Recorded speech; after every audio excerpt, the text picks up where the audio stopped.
Good morning. I'm Brett and welcome to my backyard. This morning I want to talk to you about harvesting lettuce. And when you get ready to harvest your lettuce, there's a couple different ways you can go about that. You can wait for the plant to become mature and harvest the entire plant all at one time and take it in and have an entire head of lettuce if you like. And that may be impressive for some of your dinner parties.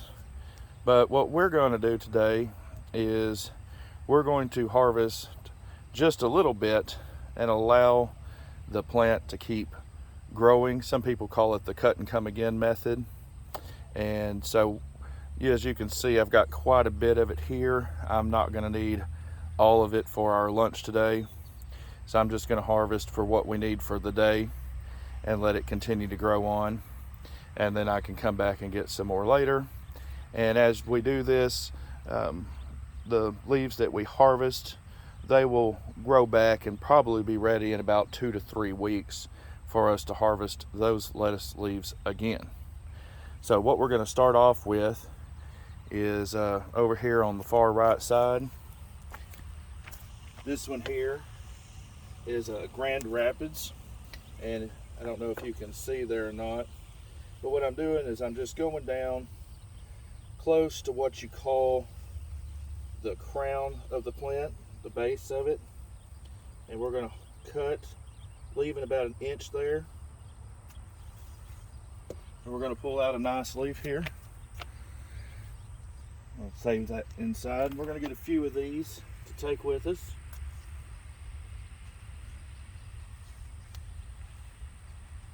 And you can go all the way around each plant.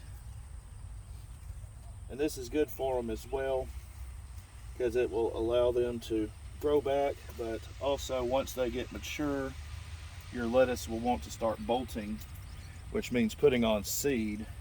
And although we do want to collect our lettuce seeds for next season, we're not quite ready for that just yet. And so what we're doing is just giving it a little haircut here so that it will continue to keep growing for us for the season. So that's a good portion of that one. Next one here, you can see we got some red romaine. We're going to do the same thing on it. Just look at that slight bit of red here. See if I got one that's a little more red. Get in here a little bit. That one's a little pale. Yeah, starting to get some color. I like these because it's got a little sharper taste to it, but it adds a little color to our lunch there as well. And so we're going to harvest a few more of them. This is a butter crunch. This one here is probably one of your sweetest lettuces that you have. I really like this variety. As you can tell through here, this is a prolific grower. It's out competing even my icebergs and my green leaf lettuce over here. So butter crunch is an excellent variety. If you haven't tried it yet, I would definitely try some of it. And then our green leaf here, and I have a few more over here as I get as well. And so as you see, I'm just harvesting a little bit, enough that I'm gonna make a salad of today. And then just a minute, we got just a couple more we're gonna get a few leaves off of over here. And then we're gonna talk about what we're gonna do with them. Now I'm out here early in the morning because we always want to harvest early in the morning. That is when our lettuce is the most crisp and has the most moisture in it and flavor. If you wait until the middle of the day, the leaves can be stressed out and dry. They're not good. We want to always harvest early in the morning for our lettuce. Let's see here. This is this one's going to be our Paris Island Cos here. You see, nice little leaves. And then this one here, I think this is going to be some iceberg in here. It's not growing true to form. I think I got it shoved in here a little tight this year, and so it's trying to grow up to get some sun. The ones in the back there are doing a little bit better, but we'll trim it so it'll grow a little bit better too. But this one in the middle that I wasn't prepared for this year, and you can see it's kind of crowding the area.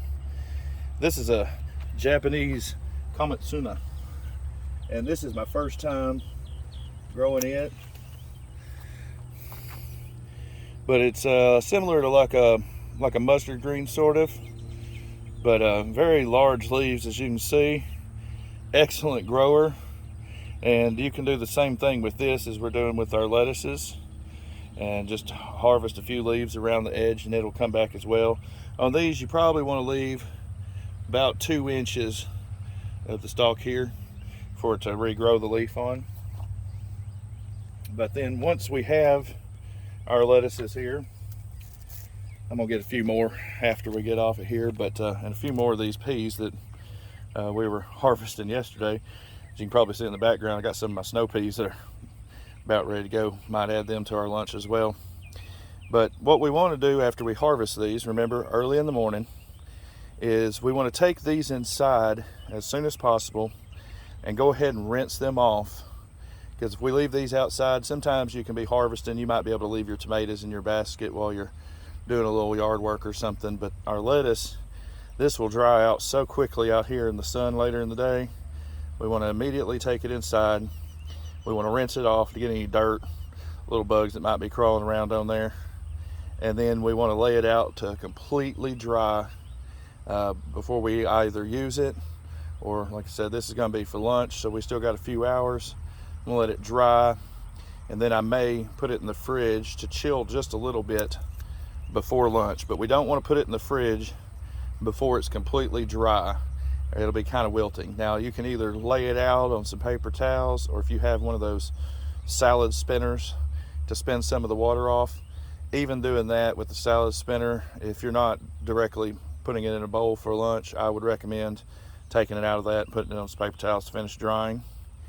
But that's how we harvest our lettuce for the day, how we keep coming back week after week to get more delicious lettuce for our lunches, and how we wash and store it properly. Now, if you want to store it, I don't think I mentioned that a while ago, once it's dried, if you do happen to have too much, putting it in one of those glass containers that you store your leftovers in is good. Be sure and leave the paper towel in it with it in there, and that'll keep it crisper for longer in your refrigerator. So I hope you enjoyed these tips today. If you'd like to see more of these videos, please let me know. Like and subscribe. That always helps our channel out quite a bit, and y'all make it a great day.